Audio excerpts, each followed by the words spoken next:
Soleil sur nous toutes et tous, bienvenue dans Femme, le magazine qui donne la parole aux femmes sur tous les sujets qui nous intéressent, que nous soyons des femmes ou des hommes. Alors aujourd'hui, j'ai le plaisir de recevoir deux femmes avec lesquelles nous parlerons résilience, persévérance, combativité, sororité, mais aussi beauté, cosmétique, magie et thérapie. Vous êtes sur Zitata TV, restez avec nous. Femme. Femme. Femme. Femme. Femme. Femme. Femme. Femme. Femme. Femme.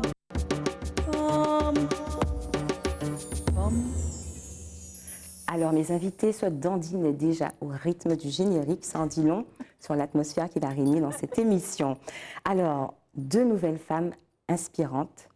L'une a fait de la résilience un étendard lumineux. L'autre contribue à illuminer la vie des femmes, le pinceau à la main. Isabelle Baron, bonjour. Bonjour Lauriane.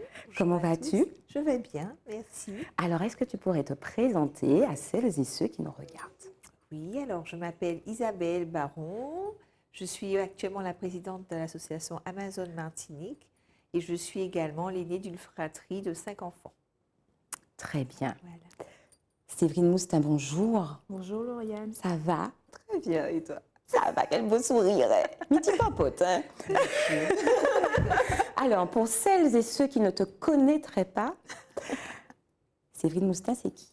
Alors Séverine Moustin, je suis Séverine Moustin, voilà, maquilleuse depuis 24 ans, voilà. Wow. Donc j'ai 24 ans de métier dans le maquillage. Tu ne les fais pas? J'ai envie de dire j'ai 24 ans, mais bon, ce serait mentir. Écoute, dis ce que tu veux. Écoute, après des années dans le maquillage, que ce soit à la télé, sur des émissions, sur des shootings, publicitaires, etc., j'ai décidé de créer, il y a de cela 6 ans, la première marque de maquillage martiniquaise, S Cosmetics. On va en parler. Oui, on va en parler. Alors, je reviens à toi, Isabelle. Oui. Comme tu l'as dit, tu es présidente depuis peu de l'association Amazon. Alors, est-ce que tu peux nous rappeler quel est le domaine de prédilection de ton association? Oui, alors je suis présidente depuis 2 ans maintenant et l'association Amazon a pour but de sensibiliser et d'accompagner les femmes et leur entourage qui sont atteintes de cancer au féminin. Ce n'est pas que le cancer du sein, c'est tous les cancers au féminin. Et en fait, on n'accompagne pas non plus seulement que les femmes atteintes de la maladie, mais également leur entourage, parce que l'entourage aussi est important. Donc quand on parle d'entourage, on parle de ceux qui accompagnent ces personnes malades, donc les maris, les enfants, les frères et sœurs, les mamans, etc. D'accord. Et comment en es-tu arrivée à devenir présidente de cette association? Écoute, j'ai été touchée moi-même par la maladie il y a 4 ans de cela. Et quand j'ai été malade, je me suis dit, il faut absolument que cette expérience, même si elle n'est pas extraordinaire comme expérience, une mauvaise expérience entre guillemets, il fallait qu'elle serve à quelque chose. Et tout de suite, j'ai pensé aux autres femmes qui, comme moi, seraient... Alors à l'époque, il y a 4 ans de recul, il y avait des réponses qu'on se posait, on n'avait pas nécessairement les réponses aux questions qu'on se posait. Et du coup, je me suis dit, il faut que ça serve à d'autres, il faut qu'on puisse apporter justement les réponses à ces questions-là que je me pose moi aujourd'hui. Donc, il faut que cette maladie serve à d'autres personnes.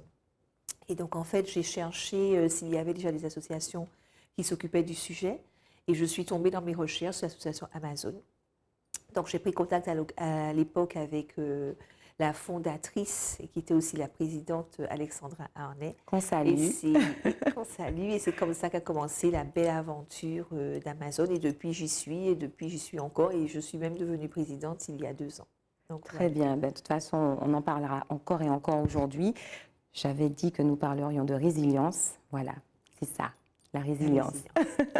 Alors, Séverine, créatrice d'une marque de cosmétiques martiniquaise. Alors, quelle est la spécificité de la marque que tu as créée, au-delà du fait que ce soit une marque martiniquaise? Alors, de par mon expérience, en fait, surtout aux Antilles, à force, parce que je suis esthéticienne aussi de métier, donc on a une typologie, on va dire ça comme ça, au niveau des peaux, des textures, notre métissage, et je trouvais qu'il y avait une carence. Il y avait une carence. Et j'ai décidé, premièrement, de combler cette carence, donc de créer ma propre marque là-dessus, mais aussi de penser aux mamans, parce que le déclic a été mon fils, en fait. Et j'avais envie de renouer avec cette femme que je suis avant tout, parce que je suis devenue maman. Et j'avais besoin de renouer avec cette partie féminine. Et mon idée, en fait, c'était de faire une marque working girl, working mama, boss lady, celles qui n'ont pas forcément le temps ou celles qui n'ont plus, en fait, cette envie de se mettre en valeur. Donc redonner envie de se sublimer. Redonner envie de se sublimer. D'accord. Alors, on va continuer à discuter, mais tout de suite, place au focus.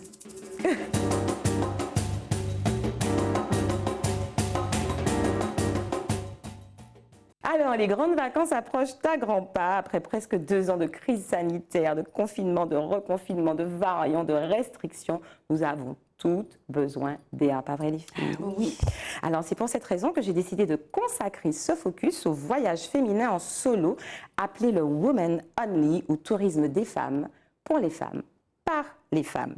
Sachez en effet que selon l'Organisation mondiale du tourisme, entre 2014 et 2017, le nombre de voyageuses en solo est passé de 59 millions à 139 millions, un marché en constante croissance. Et c'est dans ce contexte que le site Sister Home la voyageuse a vu le jour, premier site de couch surfing exclusivement féminin créé en 2019. Vous connaissez le couch surfing, les filles? Non, pas encore. Non. Eh bien, en français, ça veut dire surfer sur canapé. Alors, en fait, l'idée est de proposer à des femmes de se loger gratuitement dans le monde entier chez des particuliers qui leur offrent leur hospitalité en prêtant leur canapé, un matelas, un bout de pelouse dans le jardin pour planter une tente. Et donc, en fait, il fonctionne comme un réseau social. Alors, les sites, justement, se multiplient comme Vacances Solo, qui est un site que j'ai découvert et qui est vraiment intéressant parce qu'il permet, tout comme le site La Voyageuse, eh bien, de retrouver des astuces, de préparer au mieux son voyage. Et c'est un site qui nous permet de comprendre en fait qu'on ne court pas plus de risques en voyageant seul lorsqu'on est une femme. Voilà. Alors, ceux qui promotionnent ce voyage féminin en solo, ou le Women Only, mettent en avant plusieurs avantages et s'émanciper serait la première des 7 bonnes raisons de partir en vacances en solo. Il y a aussi le fait d'avoir plus de temps pour soi, de faire davantage de rencontres, de se découvrir. L'expression se retrouver seule face à soi-même prend tout son sens.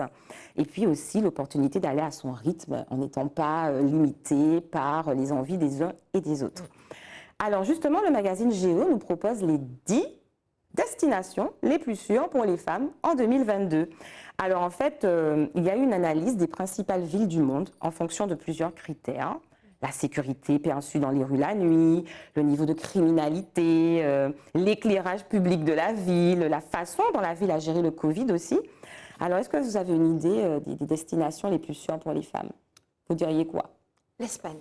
Ah, c'est ce Et que toi j'allais Isabelle? dire. C'est ce que j'allais dire. Eh bien, pas du tout. Le Canada. Montréal arrive en toute première position, C'est vrai. suivi de Colombo au Sri Lanka et de Ljubljana en Slovénie. Voilà, j'espère que je vous fais rêver. Moi, je rêve déjà. Alors, je vais vous parler sans plus tarder d'une globe-trotteuse qui a fait du voyage en solo sa spécialité. Elle est devenue extrêmement célèbre sur les réseaux. Elle s'appelle Aben Africa. Je pense que vous la connaissez ou Oui, pas? je l'ai déjà vu sur les réseaux. En fait, c'est Sur une Insta. Guadeloupéenne qui a décidé d'arrêter tout. Elle a adressé une lettre à ses collègues, à ses employeurs, en leur disant voilà, qu'elle a envie de vivre ses rêves. Et elle est partie en Afrique. Sa spécialité, en effet, c'est l'Afro World. Et ce qu'elle propose, c'est de voyager dans les différents pays d'Afrique et de faire partager à tous ceux qui la suivent ses aventures. Et en fait, maintenant, elle cumule plus de 100 000 abonnés sur Instagram. Elle a un site internet où elle propose 10 mois, 10 pays d'Afrique. Et ça, je trouve ça fabuleux. Génial. Parce qu'elle a vraiment eu l'audace de quitter son travail parisien bien rémunéré pour vivre ses rêves. Et elle fait rêver. Quand tu Elle regardes fait- ses reportages sur Insta, tu as envie d'aller Elle fait aussi. totalement rêver. Là, Ah, à chaque fois, je me dis, il faudra que j'aille là aussi. Il faudra que j'aille là aussi. Alors, ta juste- to-do list, c'est ça. Exactement. Elle te fait découvrir tellement de choses que tu as envie toi aussi de vivre ça. c'est vrai. Carrément. Alors justement, est-ce que vous avez déjà testé le Woman Only ou le voyage féminin en solo? Oui. Oui? Tu as Moi été aussi. où, Séverine? Écoute, on reste dans la zone de confort, Paris. Oui. Paris. J'adore Paris. Et quand tu y vas toute seule, qu'est-ce qui te fait du bien? Qu'est-ce que tu apprécies? Bah, tu sais, ça me permet de me retrouver moi déjà. Cette sensation de liberté, en fait. Je suis libre. C'est ça. D'aller où je veux, à l'heure que je souhaite, etc. etc. Zéro charge mentale. Charge mentale.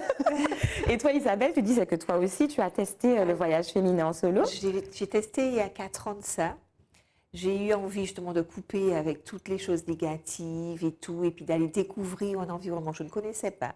Donc je suis partie, un petit peu comme Linda de Souza avec ma valise en 40 ans. Je suis partie avec juste une petite valise cabine et je suis partie en Espagne. Je suis partie à Alicante, que je ne connaissais absolument pas.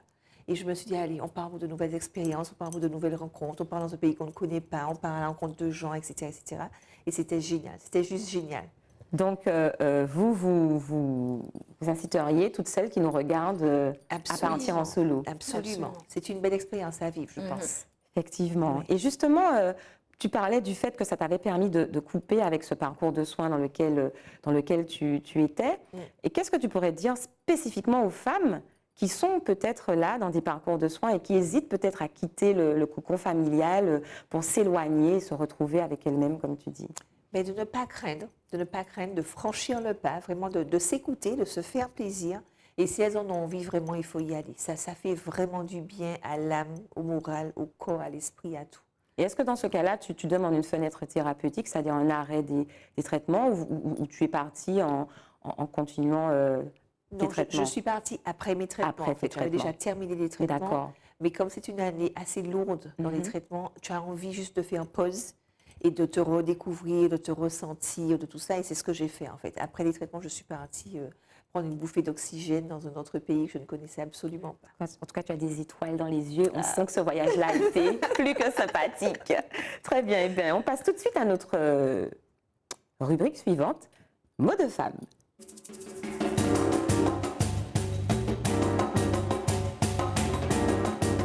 Ah ben, Alors, Séverine, je reviens à toi. J'ai dit que tu illuminais la vie des femmes, le pinceau à la main. Et je sais justement que, oui, tu t'investis souvent dans des domaines un peu plus légers. Mais je sais que tu as travaillé aussi avec Amazon. oui, je fais partie des colibris Des d'Amazon. colibris d'Amazon. Alors justement, c'est quoi un colibri d'Amazon? Dis-nous tout. Un colibri d'Amazon, le colibri va apporter en fait sa touche au nid, voilà, tout simplement. On va venir apporter de la couleur, de la vivacité, de la vibration, nos énergies.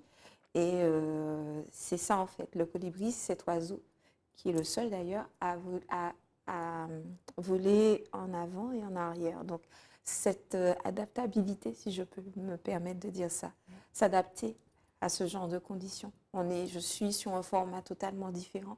On amène le maquillage, mais de manière thérapeutique, à ces femmes qui ont perdu une partie de leur féminité à travers cette maladie, parce que bon, effectivement, Amazon a été montée, puisque Alexandra, c'est une amie, par rapport à la maladie aussi qu'elle a traversée.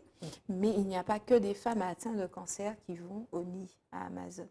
Il y a d'autres femmes qui ont d'autres pathologies et elles viennent s'y réfugier, parce que c'est un cocon, donc c'est ça. D'accord. Et qu'est-ce que le maquillage apporte aux femmes malades? Quelle est la vertu thérapeutique? Alors, lorsque ces femmes, elles ont un certain nombre elles ont quand même un traitement qui est assez lourd, donc ça a une incidence en fait sur leur apparence. Il n'y a pas que l'ablation du sein ou des seins, ainsi que la perte de cheveux. Il y a aussi autre chose. La peau peut changer de couleur et tout. Et en fait, je leur dis, moi j'arrive et je leur dis, mais c'est pas grave, ça va aller. Je vais te montrer comment te retrouver toi. Et ça va aller, on va le faire. Tranquillement, on va le faire. Beaucoup de Donc bienveillance. ça, voilà, c'est de la bienveillance. Ça leur fait... en fait, elles se disent, OK, tout n'est pas fini, en fait. Il y a cette partie-là qui peut me permettre de me retrouver et de retrouver cette féminité. Très bien. Alors, tu as prononcé plusieurs fois le mot nid. Mhm. C'est quoi le nid des Amazones? Comme Séverine l'a dit, le nid des Amazones, c'est le petit cocon, c'est le petit nid comme l'oiseau. Donc, tu vois, on fait beaucoup référence aux oiseaux, aux colibris et tout ça. Et le nid, c'est vraiment l'espace, le lieu où on va aider ces femmes à se remplumer, si on reste dans le langage des oiseaux. En fait, elles arrivent toutes blessées, toutes malades, toutes malheureuses, avec les parcours de soins qui sont très difficiles. Et on va justement leur donner, grâce aux colibris comme Séverine, aux magiciennes comme Séverine et à d'autres colibris qui nous aident dans ces missions-là, à leur redonner confiance en elles, à leur redonner de l'estime d'elles, à leur redonner cette image d'elles qu'elles ont perdue, et en fait à les aider, à leur donner la main dans ce parcours de soins, à les accompagner et à leur permettre de ressortir de là guéris et puis de pouvoir s'envoler à nouveau libres. Est-ce qu'on peut dire que tu as voulu rendre ce que tu as reçu en étant présidente d'Amazon? En quelque part, tout à fait, parce que j'ai eu la chance aussi quand j'étais malade, quand on a connu les Amazones au tout début, elles ont commencé par l'exposition photo qui a eu lieu à la Villa Chanteclair en 2017, Je m'en où souviens. Séverine était un colibri très actif à l'époque. Et Séverine, d'ailleurs, m'a maquillée à cette époque-là. Elle donnait des conseils. Bon, effectivement, comme elle l'a dit, la peau est abîmée, on n'a plus de cils, on n'a plus de sourcils, donc on ne ressemble pas beaucoup à grand-chose. Et les magiciennes comme Séverine, avec leur pinceau, te redonnent justement... clochettes. Elle fait clochette. Voilà, elle arrive avec le pinceau et puis t'es transformée. Et c'était vraiment ça, quoi. Moi, j'arrivais avec mon mari-tête à l'époque, parce que je n'avais pas de cheveux sur la tête, je n'avais pas de cils, je n'avais pas de sourcils. Et donc, Séverine te redonne goût à la vie, quoi. C'est vraiment ça. Et ça fait du bien. Le beau fait du bien et ça fait partie aussi de notre construction. Voilà. Elle te regarde avec tellement d'empathie et de... Mais tu vois, elle l'a depuis le début. On sent vraiment que tu fais ça avec le cœur, hein, Séverine, Oui, vraiment. oui. Alors justement, le confort, l'esthétique, la beauté sont souvent des choses que l'on éloigne du domaine médical. Et vous, justement, vous avez eu envie de remettre du confort, de l'esthétique et de la beauté, notamment à travers vos opérations Pump It Up. Alors, est-ce que tu peux nous en parler? Volontiers, volontiers. Tu vois, c'est comme... Alors, on parlait de se redonner à soi de la beauté, ce que Séverine faisait très, très, très, très bien. Et là, en fait, c'est redonner à des lieux pas très jolis cette magie, cette beauté, justement, qu'ils n'ont plus. Alors, notre dernier lieu en date, c'est aujourd'hui les salles d'attente de la radiothérapie à l'hôpital Clarac. Et vraiment, en fait, quand les Amazones passent, elles aussi, ce sont des magiciennes. Quand elles passent par là, c'est juste waouh. Quand on voit les lieux avant, après, c'est des lieux qui sont transformés. Et je disais tout à l'heure, le beau fait du bien. Ça fait du bien dans la maladie quand on va dans une salle d'attente, attendre pour passer à la radiothérapie, qui n'est pas un acte neutre. D'être dans un endroit cosy, joli, qui nous ressemble, qui est plus apaisant pour ce vers quoi on va. Parce qu'aujourd'hui, moi je me rappelle, il y a 4 ans, justement, j'aurais bien aimé avoir une jolie salle comme ça. Parce qu'il y a 4 ans, c'était des fauteuils déchirés, c'est de l'eau qui coulait des toits, c'était affreux. Alors déjà qu'on est mal dans notre corps, mal dans notre peau, mal dans notre santé, on n'est pas en bonne santé. Et quand tu es dans des lieux comme ça te met le moral à zéro. Encore, c'est pire que tout. Et là, de redonner du beau et de redonner de la vie à ces espaces-là, ça change tout. Ça change la vue, comme je dis, et ça change la vie également. Tellement bien dit. Alors Séverine, je reviens à toi. On vient de parler de l'importance de ramener du beau, de sublimer les femmes, notamment lorsqu'elles sont dans ces parcours de soins ou pour n'importe quel événement de la vie.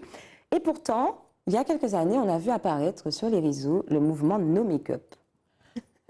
Alors là, celle qui a popularisé ça, c'est Madame Alicia Keys, qui a posté en son temps une photo d'elle sans maquillage et faisant justement l'apologie du fait de ne pas se maquiller et d'être naturelle. Alors bien évidemment, l'industrie des cosmétiques a un petit peu paniqué, je crois, parce que ça représente quand même 11,2 milliards d'euros de chiffre d'affaires par an.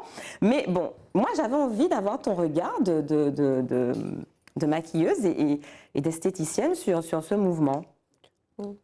Moi, j'aime bien ce genre de mouvement, en fait, quand ça conforme, et surtout quand c'est une star américaine qui le défend. Qui le défend.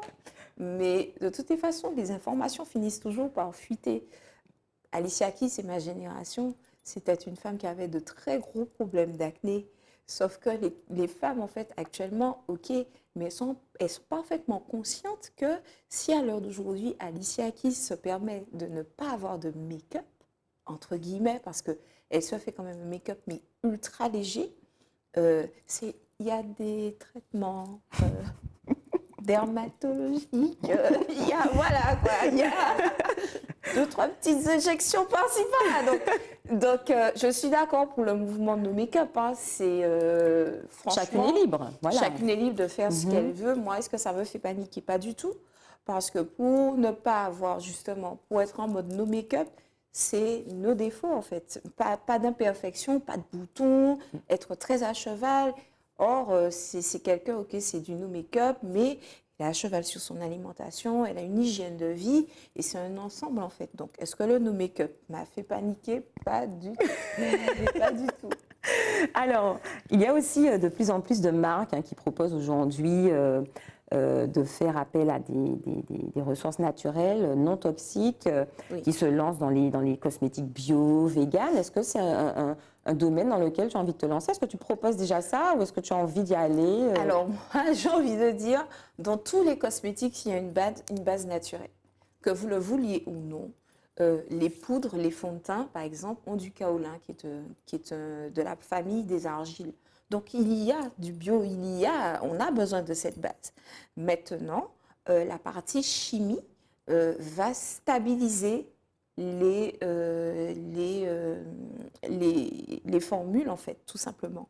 La partie chimie, et c'est là, en fait, que je vais être un peu plus prudente. C'est-à-dire voir quelles sont les normes européennes qui sont sorties. Il y a des sites pour ça. Savoir quelle matière qui n'est plus autorisée, qu'est-ce qu'on peut mettre, qu'est-ce qu'on ne peut plus mettre. Et oui, il y a cet essor, cet élan de marques bio, vegan, etc., etc. Alors, quand on dit vegan, c'est qu'il n'y a pas de tests sur les animaux. tests sur les animaux, mais aussi de dérivés. Enfin, Oui. il y a plus de... Voilà. Mais, comment dire, il faut faire très attention à ça. Il y a des Parce effets que marketing aussi. il y a des effets marketing, mais ce que les clientes ne réalisent pas, et je le vois fréquemment, puisqu'elles viennent à mon atelier, ce sont des marques qui ont des dates de péremption très courtes. C'est entre 3 et 6 mois, et il y a des conditions pour les conserver.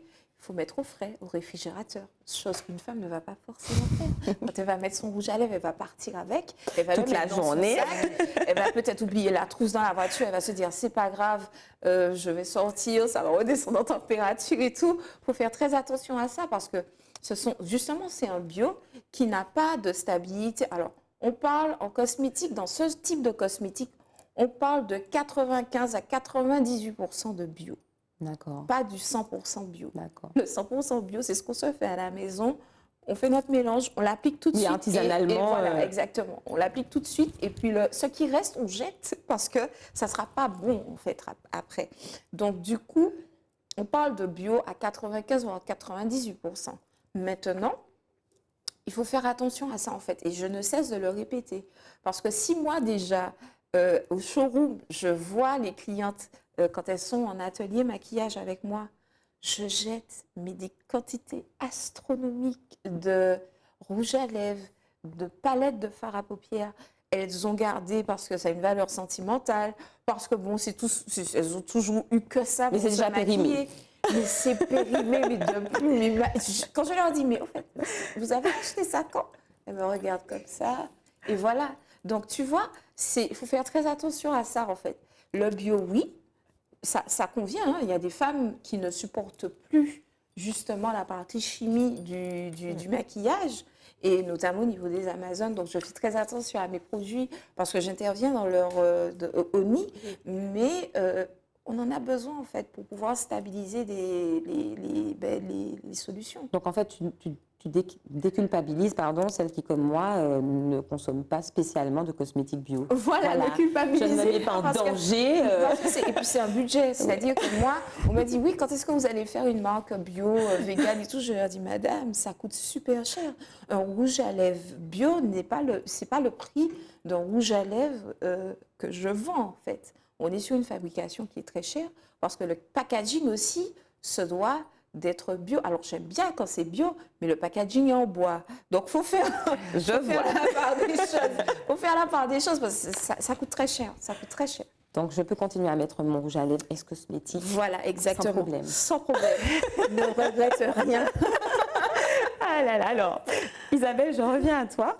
Donc, on a parlé donc, des différentes missions de ton association Amazon. Alors, je sais qu'en 2018, vous vous êtes lancée dans la presse. Vous avez eu envie de proposer aux femmes, enfin aux personnes atteintes du cancer, un magazine Amazon. Amazon. Voilà. Est-ce que tu peux nous expliquer un petit peu où vous en êtes aujourd'hui? Est-ce que, parce qu'il y a eu, je crois, la crise qui a entraîné un petit coup d'arrêt, ou vous avez continué à proposer ce magazine pendant la crise? Alors, je On t'écoute. ne s'est jamais arrêté. On s'est D'accord. jamais arrêté, même pendant la crise. On s'est au contraire réinventé. D'accord. On a trouvé d'autres manières d'accompagner les femmes. Donc, on a découvert Zoom, on a découvert les ateliers en visio, on a fait du yoga en visio. Donc, C'était vous vous êtes génial. adapté. On s'est adapté, on s'est réinventé et le magazine n'a jamais cessé d'exister. Donc, on est à notre 4e édition, mais l'année prochaine, enfin au mois d'octobre de cette année, on fera notre 5e édition. Donc, chaque année, il sort au mois d'octobre.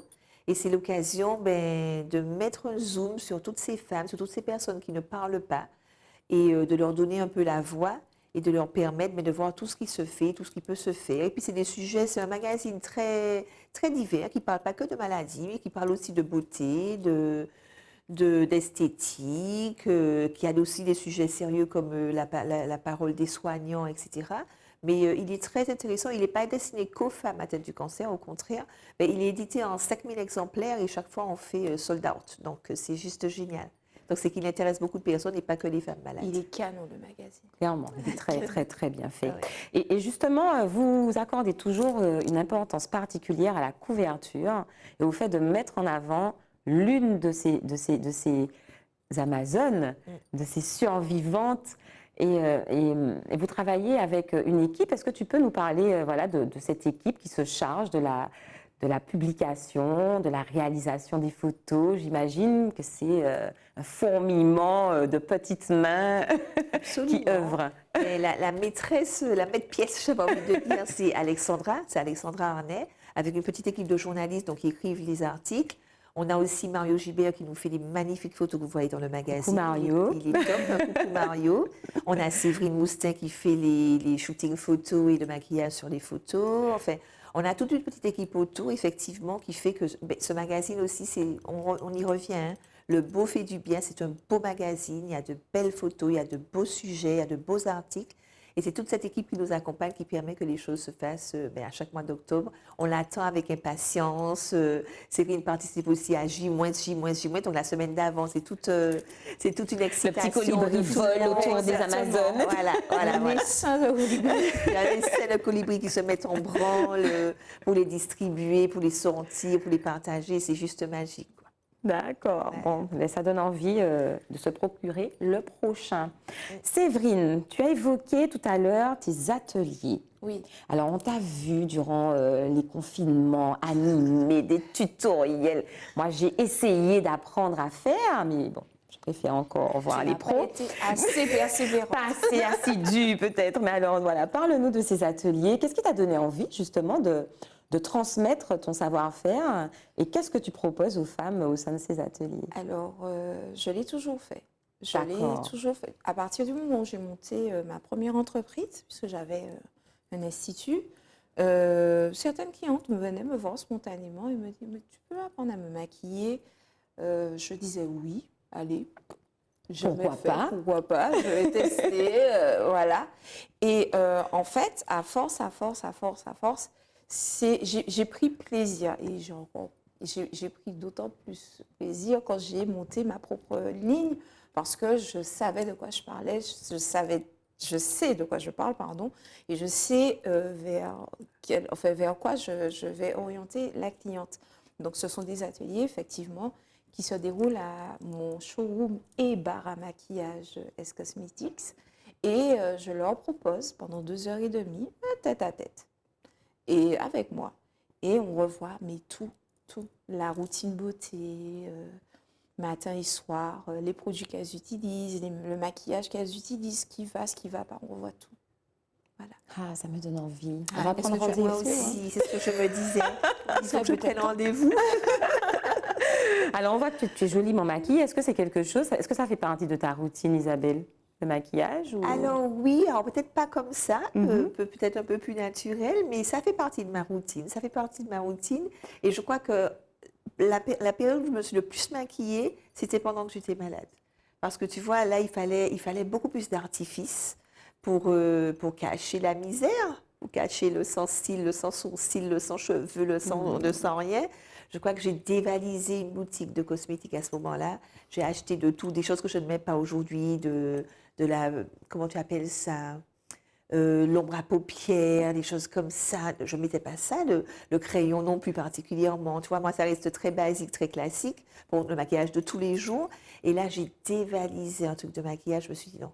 Il faut attirer l'œil sur ce qu'il n'y a pas, tu vois, combler ce qu'il n'y a pas. Et en fait, c'est la période où je me suis le plus maquillée. Mais oui, ça fait partie de ma routine quand même. Tous les jours, je mets un petit peu de maquillage. Alors oui, il paraît que nous passerions 15 semaines de notre vie à nous maquiller. Ce sont les chiffres. Peut-être un peu plus pour ça. C'est parce que je vois.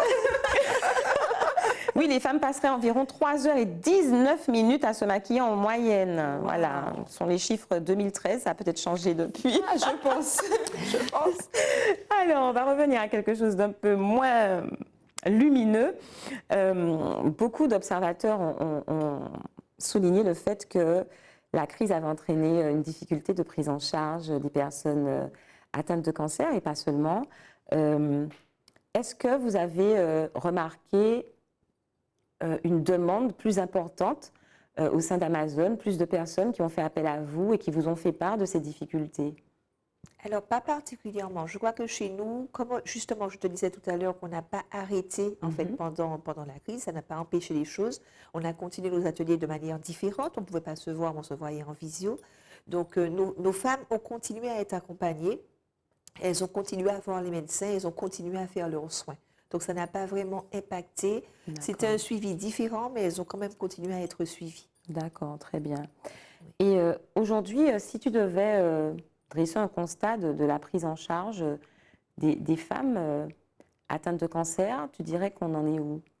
Eh bien, écoute, si je peux revenir à mon expérience à moi et remonter dans le temps d'il y a 4 ans, je trouve que les choses se sont beaucoup améliorées. On est en progrès, on a fait des sauts de géants, des pas de géants. C'est aussi grâce à la parole qui s'est libérée, c'est aussi grâce aux associations comme nous qui permettons ce lien avec les patientes, ce mot avec les soignants également. Et en fait, les choses ont beaucoup évolué. On a visité l'hôpital Clarac dernièrement.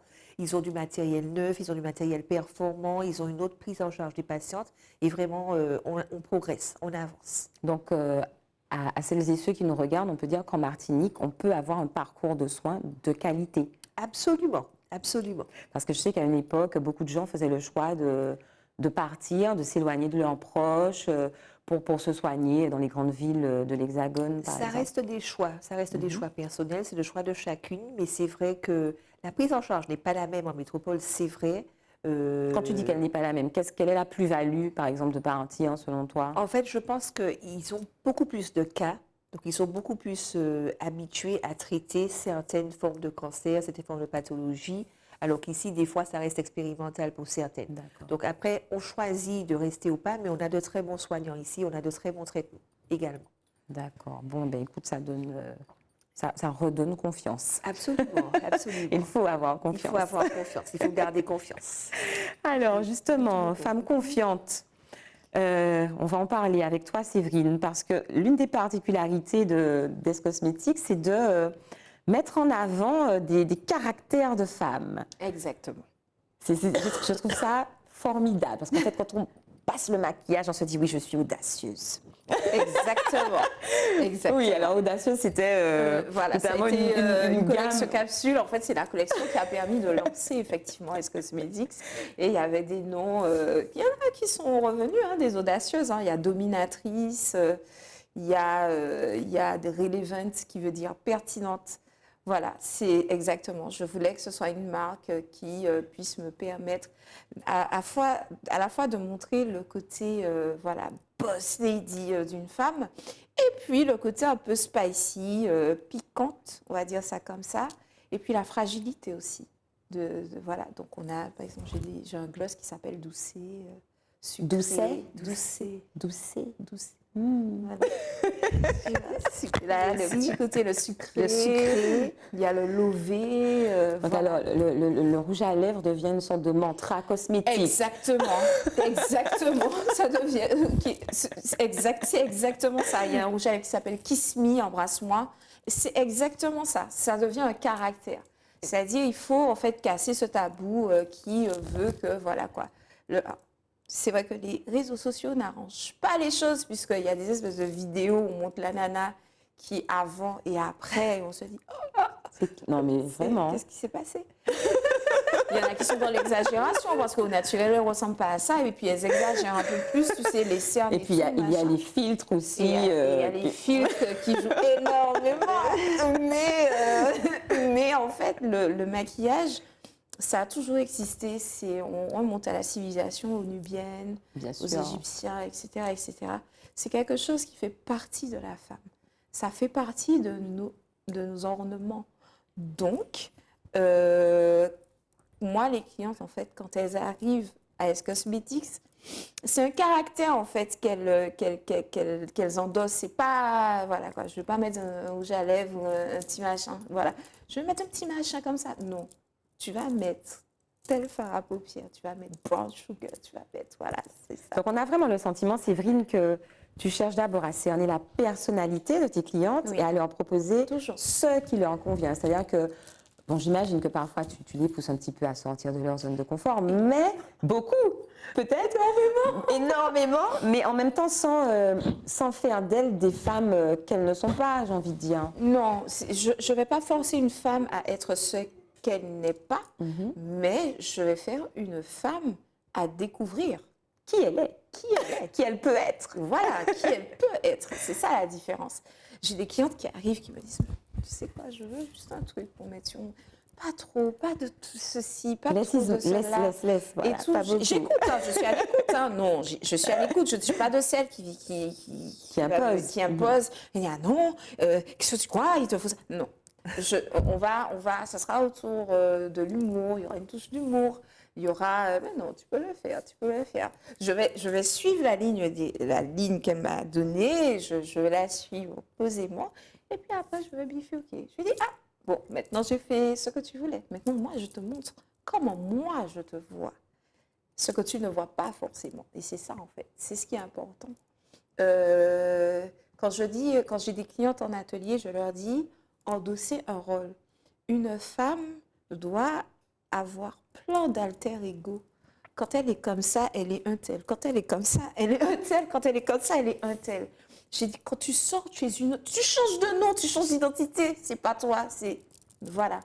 C'est cet alter ego que tu veux Avoir mettre. une identité multiple. Exactement. Beyoncé l'a fait d'ailleurs. Hein. Elle a fait son Sacha Fierce. Sacha Fierce, c'est son alter ego. C'est celle qui Absolument. va insulter, qui sera provocante, sexy, qui va dire ce qu'elle pense.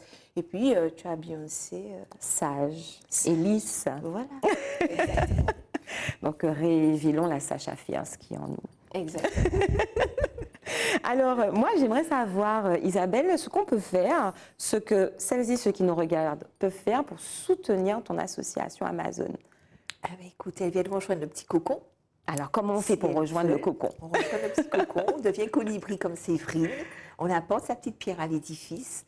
En fait, alors Séverine n'a pas dit tout à l'heure, mais elle a expliqué à sa manière, ça vient d'une légende en fait amérindienne, la légende du colibri justement, où un jour il y avait un incendie dans la forêt et tous les animaux s'en vont hors du feu. Et puis le petit colibri qui revient, donc le tatou le croise et lui dit « Mais colibri, tu fais quoi ?» Et Colibri dit, mais je porte ma pierre, j'apporte ma petite goutte. Donc il avait une petite goutte dans son bec et il allait essayer d'éteindre l'incendie. Avec Mais cette goutte. avec cette petite goutte. C'est l'histoire de dire que chacun vient porter sa pierre à l'édifice et vient faire ce qu'il sait faire. Si tu sais peindre, tu viens. Si tu sais cuisiner, tu viens. Si tu sais maquiller, tu viens. Peu importe ton domaine d'activité, on a toujours besoin de Colibri. Et voilà, suivez-nous sur les réseaux. Les opérations Pump It Up, c'est magnifique. C'est tout le monde qui vient porter du sien.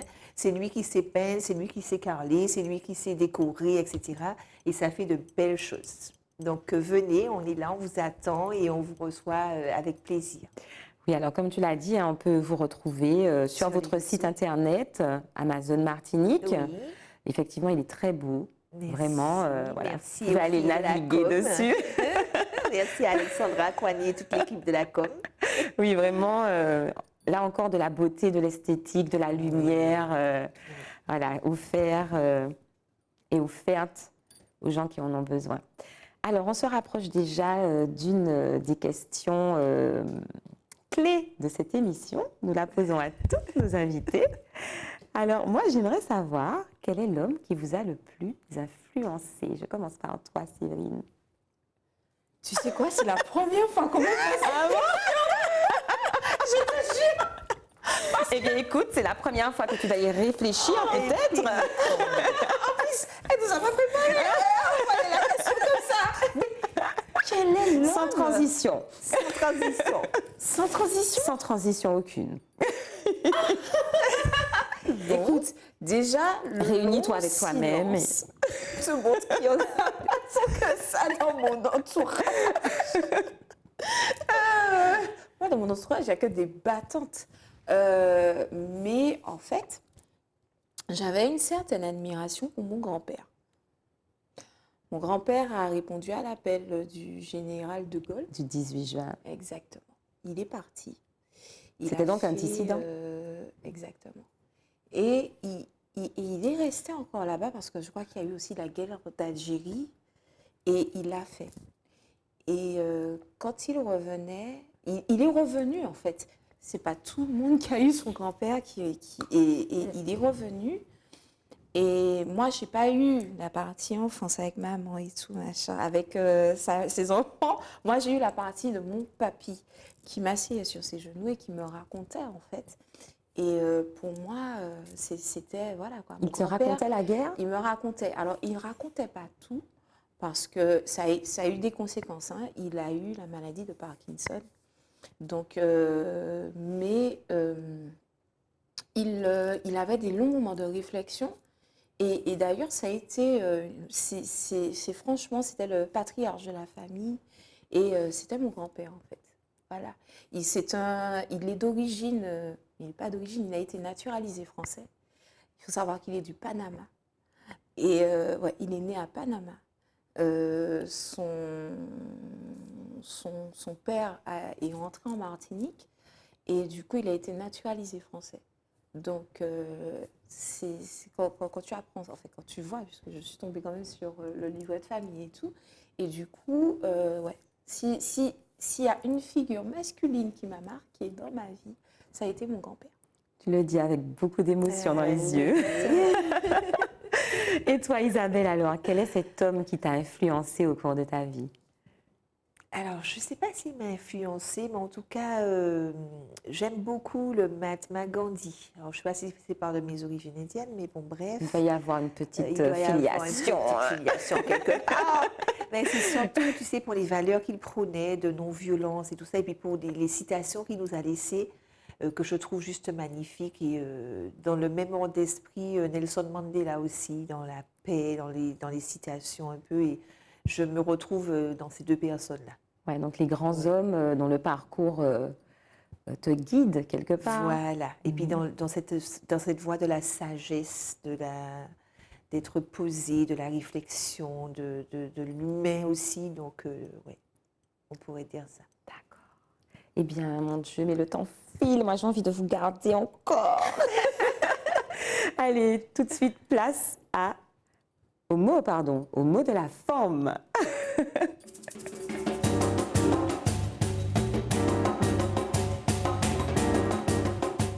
Alors, Séverine a recommencé à danser. Moi, c'est ça, en fait. J'aime la musique, donc du coup... Moi aussi. Alors, eh bien, nous nous approchons de la fin de cette émission. J'aimerais savoir si vous avez un message à faire passer, quelque chose que vous auriez envie de dire à celles et ceux qui nous regardent. Je commence avec toi, Séverine. J'ai envie de dire à ces femmes qui, en fait, de renouer avec leur féminité. Il est important pour une femme d'exister en tant que femme. On devient maman, on devient chef d'entreprise ou on devient une businesswoman, mais avant tout, on est femme. Et du coup, en fait, oui, on a le droit de s'accorder des moments de pause, on a le droit de se faire plaisir, on a le droit de s'embellir et c'est même un devoir envers nous-mêmes, en fait. Donc, de s'aimer, en fait, comme on aurait voulu que quelqu'un nous aime. On va s'aimer d'abord, avant tout, en fait. Donc, c'est plutôt ça, en fait. Ne vous laissez pas enliser. Et puis, à ces jeunes filles qui arrivent, c'est vrai qu'avec les réseaux sociaux, avec tout ce qui se fait, on prône un format de femme. On est d'accord. Avec tout ce qui, enfin, et tout ce qui va Des avec. clichés, j'ai envie de dire. Des clichés, de ne pas s'arrêter à ça, en fait. De ne pas s'arrêter à ça. Ce sont de très jolies filles. Qu'elles grandissent, qu'elles deviendront de très belles fleurs, mais que si elles croient en elles. Voilà. C'est ce que j'ai à leur dire. Beau message. Et toi, Isabelle, quel serait ton mot de la forme, ton mot de la fin? Eh bien, écoute, un peu comme Séverine, moi je dirais à toutes ces femmes qui nous regardent, toutes ces jeunes filles, toutes ces femmes, de ne pas hésiter à sortir de leur zone de confort, de ne pas avoir peur, de ne pas se fixer de limites, de croire en leurs rêves et de vivre leurs rêves.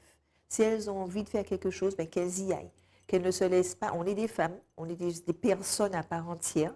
Nous sommes puissantes entre nous sommes puissantes toutes seules, mais aussi entre nous. Il y a un réseau de femmes fortes, on a de beaux exemples chez nous en Martinique.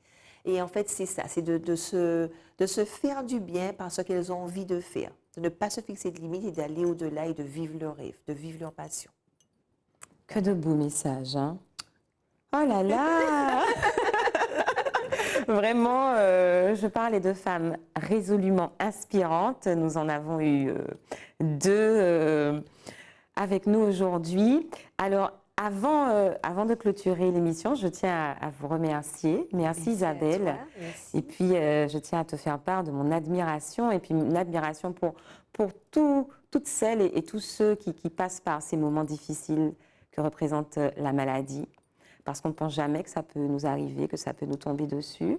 Et tu donnes à voir une femme résiliente, courageuse et qui a su surmonter cela. Et c'est une belle image de renaissance, j'ai envie de dire. Merci beaucoup, merci Lauriane, ça me touche beaucoup. Merci pour toutes ces femmes qui traversent elles aussi le parcours de la maladie. Et puis ben, voilà, si ça peut être des exemples, si ça peut leur donner de l'espoir et de l'envie et du courage, de voir qu'il y a une vie après la maladie. Après la maladie, c'est ça. Donc voilà, si ça peut véhiculer cette image-là, j'en suis ravie.